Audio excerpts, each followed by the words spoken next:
Hello and welcome back to another episode of Critical Reactions with your host Bryan. We're going to wrap up today with a special selection, which is where one of you tell me exactly what it is I need to check out. Today's special selection comes at us from Bratislav, Joy Division, Shadowplay. No context on it, we're just going to dive in and see what Joy Division is up to today.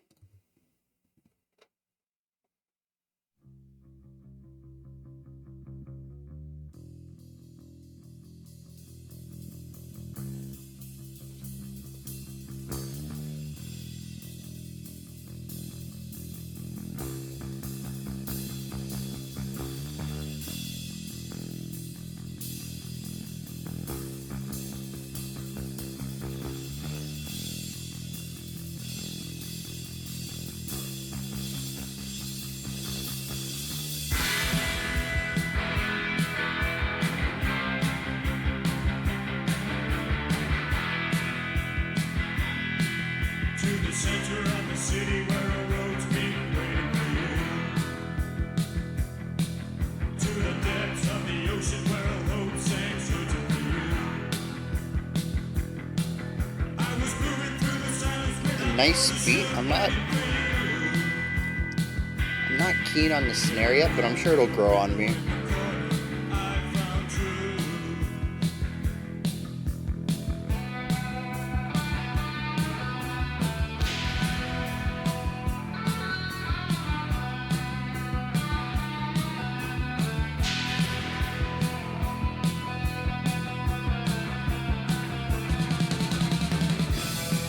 I do love this really chill guitar solo.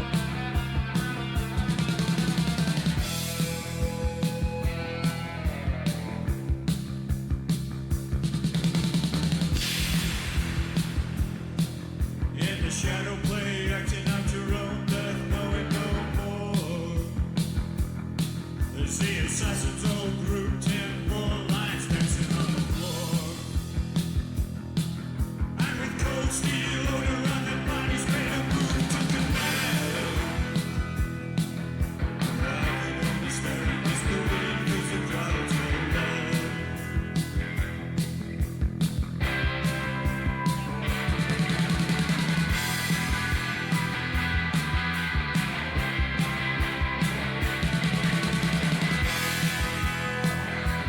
I did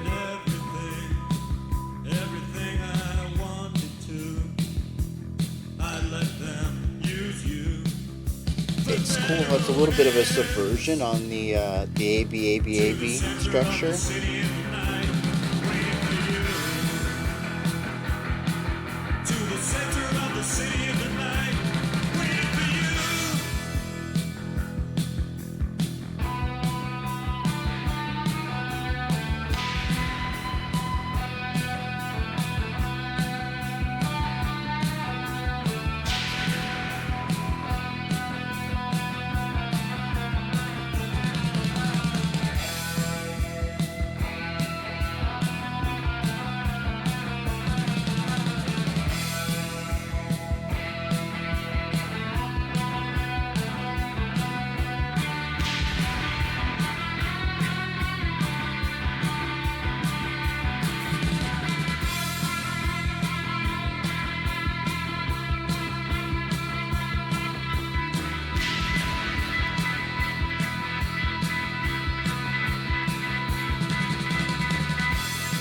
Yeah, the snare grew on me.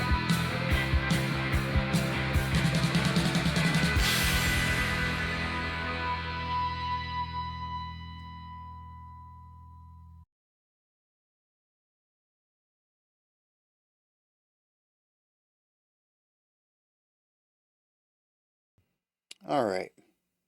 Yeah, it's interesting because it does the verse chorus verse chorus verse chorus. It's A B A B A B, very folky in that regard. Except it bounces back and forth between the vocal verse and a guitar led section rather than a verse and a chorus. I really like that. it allows the vocals to deliver the easily understood story. Assuming there is one, I didn't pick up a lot of the lyrics as usual. Um, but it delivers the words, the things that people are going to be able to interpret rather easily, or at least more easily than the music. And then, every once in a while, it says, let's get some musical storytelling in here. And it gives the baton to the guitarist, which may be the vocalist, I don't know. Gives it to the guitar, though, and says, take the spotlight, take the reins. Where are we going with this?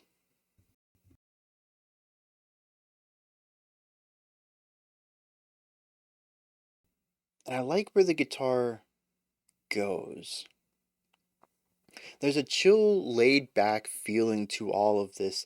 I don't know if anyone else gets this feeling, but I would not mind listening to this track going down a highway at night, windows down, arms out the window, just chilling, going for a joyride. That's what this song feels like to me. And the guitar, I think, is really where that comes out, really where that idea stems from. It has moments where it pushes the rhythm and intensity up a little bit, but for the most part, it feels rather laid back, not just rhythmically, but also harmonically. It's a very soothing kind of darkness. Not dark in that it's eerie or scary or evil or anything like that, but just not bright. It's sort of like the parallel to the, sunny beach vibes, which are usually pretty good and positive, but bright and bouncy. And this is the opposite of that. It's still positive, but it's a darker positive. It's a nighttime positive.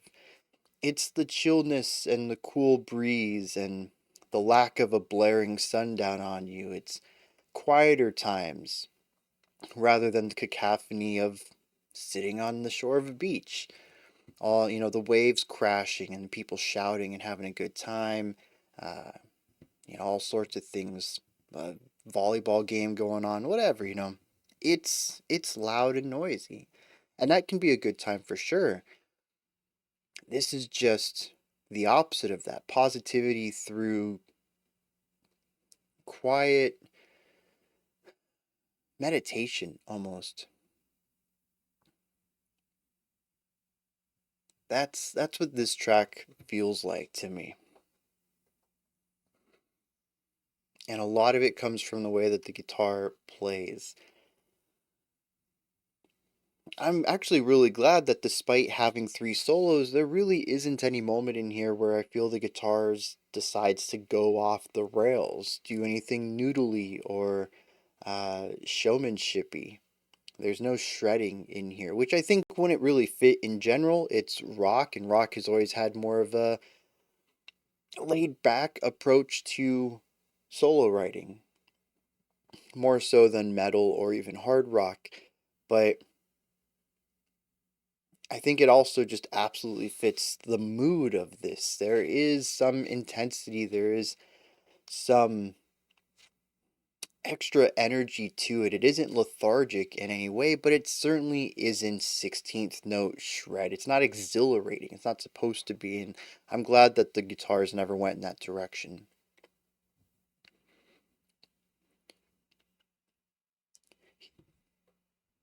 He also has an interesting element to his voice. It almost feels like there's a duality to it. There is a lower pitch, round wideness to it, almost like he's singing from the back of his throat, really getting this wide sound. And of course, when you do that, you also have to open your throat, which is going to give you a lower tone as well. But what's weird is that there's still like some higher pitch on top of it. I'm not quite sure what's going on with that. It doesn't sound double tracked. Maybe it is, but it just sounds like there's this duality to his pitches that he's creating. There's it's a multifaceted element to his vocals, and it just sounds really great because it has the brightness that he needs, both of pitch and of timbre, in order to create this positivity to it. Again, this isn't a scary or a negative track. It's not supposed to bring you down with its darkness. You're just supposed to enjoy that darkness. It's just the opposite of light in this case. So there is a positivity to it. It doesn't feel ominous or anything like that, but there is a round warmth to it that fits right in with the darker vibes of the track. And it's just a really great combination of timbres and pitch and whatever else. Again, I don't know how he's doing it. I may find out. Yeah, that's what I might do since I'm done recording. Well, when I'm done recording this one, I'll go see if any vocal coaches reacted to Joy Division and see what they say about his vocals. I'm really curious about it. But it's so perfect for this. It captures every element that I think the song is going for. And so, on the surface of just our leads, I'm on board with this. I think it does a fantastic job. When we deviate from our leads, though, I find myself not really wanting to explore that side of the music. The bass plays a whole of 4 notes across this song, with 80% of it being just 2 of those notes. There is the first note for our first chord, there's our second note for our second chord, and we'll have leading tones that move into them. So it'll be like ba ba ba ba ba ba ba ba ba ba ba ba ba ba ba ba ba ba ba, and that one that we only had a few notes on would be our leading. It leads us into the next chord, into the next root tone. And then there's a leading tone that brings us back down to our lower note. That's the whole song for the bass. If you pay attention to the bass at all in here, you pick up what it's doing, you come back later, it's going to be doing the same thing. You wait a couple seconds, you come back later, it's going to be doing the same thing. There is no deviation on it. And so I found it to be, well, I mean, it is repetitive, but I found that to be a bit annoying. Repetition is usually missed with me anyways, so I'm not going to put too much weight into it. I think the song works for what it's doing, and this is going to be a personal issue and not a problem with the track itself, but I still think I would have liked a little bit more diversity in the harmonic area. You can also hear this in what the guitar is doing underneath the vocals. There's only 2 chords to the song, and they choose not to do a lot with that. On the same topic, the drums are rather repetitive throughout all of this, utilizing a simple beat, not really changing it up much. The production was a bit rough for me at the beginning. I did acclimate to it, specifically the snare I feel is a bit underwhelming and highly compressed. This is a 2007 remaster of a 1979 track, so it's possible the original sounded different. I also noticed when I was looking for this, I believe there was an even newer remaster, 2019, maybe 2020, I don't remember. Regardless, this is the one that was requested, so it is the one that I picked to listen to. Maybe the newer remaster has a different snare sound. Like I said at the end, I got accustomed to it. It wasn't terrible at the end, but I do wish it, for what it is, the simple drum part, the snare is so important to it. And the snare just doesn't have the impact or presence it needs to be the glue that holds the entire rhythmic element together.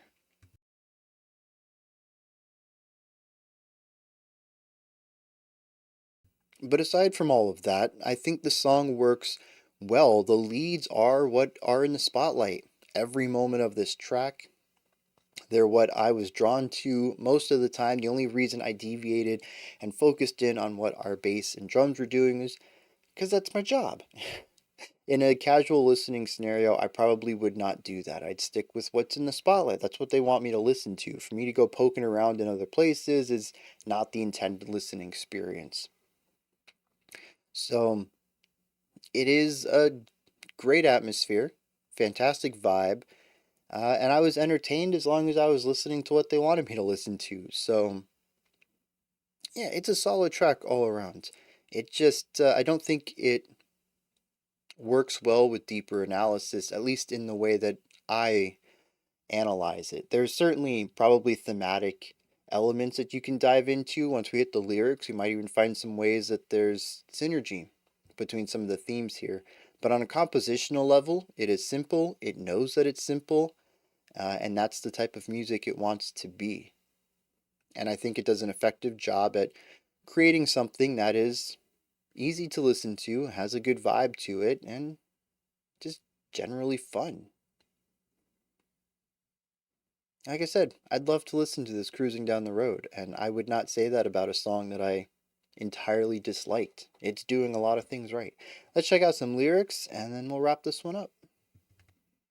Lyrically, this song is about searching for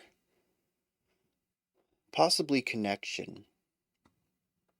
The opening verse is talking about looking everywhere for a you, which I thought was a singular you, but by the second verse and the outro, it kind of expands out to a royal you, any type of connection with people. Says, to the center of the city where all the roads meet, I'm waiting for you. To the depths of the ocean where all hopes sank, I'm searching for you. Moving through the silence without motion, waiting for you. In a room with a window in the corner, I found the truth. This idea of actively going out to find something. Never discovering, always having to go somewhere new. Verse 2 is interesting. I don't think I would have understood this track without the genius annotations, of which every single line is annotated, and there's a general song annotation in the About section. So, shout out to the people on Genius who continue to help me make these connections with the music that I wouldn't be able to do otherwise. Verse 2 talks about being in a play, acting out your own death, people on the floor in front of you dancing. He tries to connect with them, and then they leave. Now, granted, I paraphrase that, and I think it's easier to see the parallels between that and draw the conclusion that it's a metaphor for concerts. Putting on a production, having everyone in front of you dancing, and when the production's over, they leave. But that wasn't quite as clear to me with the exact words that were stated here. The idea is that he's trying to connect with people through his art, and he can't. It's possible he believes there's a multitude of reasons of why this connection just doesn't seem to click, but the end result is that he puts on his shows, opens his heart out to people, hoping to connect with someone, and no one does. He's just entertainment. Which is where the outro comes in. It says, I did everything I wanted to. I let them use you for their own ends. To the center of the city in the night, waiting for you. The annotation says that the I let them use you for their own ends is his inner child. It's his creative self. It's him speaking to himself. He opens his heart out, wears it on his sleeve, and well, everyone else gets music they like out of it. He doesn't get the connection he's hoping for. The interesting thing is that, at least as far as I see it, he views everyone else as wanting the same thing. They used you for their own ends. Into the center of the city in the night, they're waiting for you. They're looking for connection too, and it's right here, and they're failing to see it still.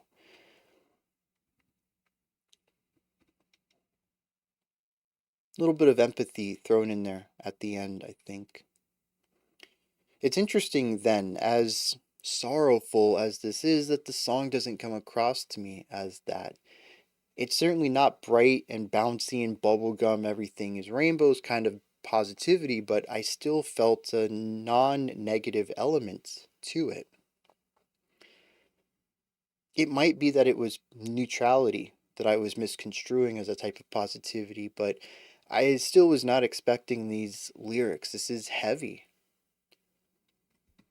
It speaks about an entertainer, an artist who wanted to use their art as a vehicle and found that everyone else just wanted to use it as disposable entertainment. And through that is an exceptionally heavy tale. Once again, we have somebody bearing their heart on their shoulders, bearing their heart on their sleeve. And I'm curious how many people interpreted this the same way I did, at least on a first time listen, music only of, yeah, it's a nice jam. I can groove to this. I'd love to drive around to this song.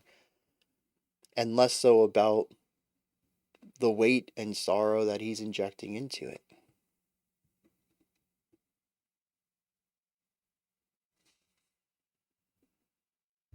Those are my thoughts on Joy Division's Shadowplay. Let me know yours. Down in the comments, give me your thoughts, perspectives, and opinions on it. Above that, in the description box, you can find a link to Linktree. It takes you to this menu. You can find links to my music, ways to support the channel, a link to the Discord server, and so much more. Above that, if you could, like, subscribe, and ring the bell. I greatly appreciate all three of those. That wraps it up for today. I'll be back tomorrow, though, 5 p.m. Eastern Standard Time. We're going to continue on with this week's theme of favorites of 2023. Until next time, remember to be critical, not cynical, of the music you listen to, and have a fantastic morning, afternoon, or evening whenever you choose to watch my videos.